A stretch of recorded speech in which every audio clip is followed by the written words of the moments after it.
ধর্মঘটে সামিল হয়ে কেন্দ্রীয় সরকারের জনস্বার্থ বিরোধী নীতির বিরুদ্ধে আপনার প্রতিবাদ ধ্বনিত করুন। বন্ধুগণ, এই সংহিতা বিলের নামে যান চালকদের বিরুদ্ধে দানবীয় আইন প্রত্যাহারের দাবিতে পরিবহন শ্রমিকরা সামিল হোক। এই দানবীয় আইন বাতিল করতে হবে। পরিবহন শ্রমিকদের বিরুদ্ধে এই দানবীয় আইন প্রত্যাহার করতে হবে। কিন্তু আমাদের ভারতবর্ষে আমরা দেখছি আজকের সময়ে ধর্মের নামে মানুষকে বিভাজন করছে বিজেপি, হিন্দু মুসলমান কিন্তু আমাদের মৌলিক চাহিদা কি? জিনিসপত্রের দাম বাড়ছে,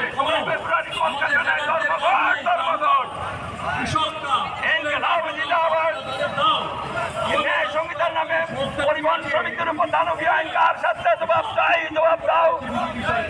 এই দানবীয় আইন প্রত্যাহারের দাবিতে দেশব্যাপী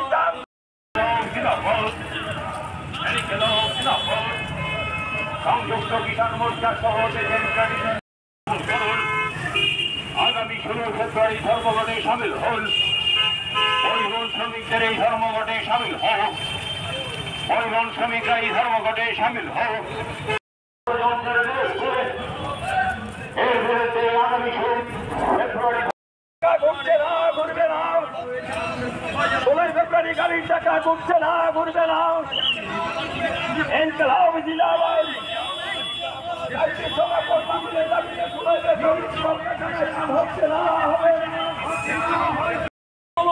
করতে পারি তাহলে আরো চেপে বলছে আমাদের উপরে।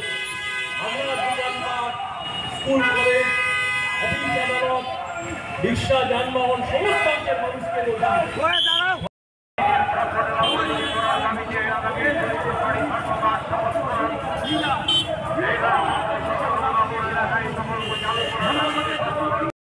নীতির বিরুদ্ধে এবং জনজীবনের 21টি দাবি নিয়ে কেন্দ্রীয় ট্রেড ইউনিয়ন শিল্প ধর্মঘট সফল করুন।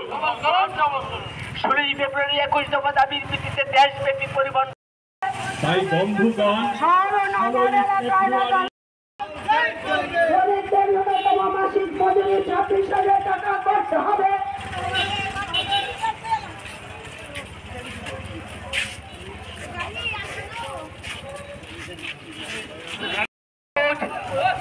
ষোলো দফা দাবির ভিত্তিতে 21 দফা দাবির ভিত্তিতে দেশব্যাপী শিল্প ধর্মঘট সফল করুন।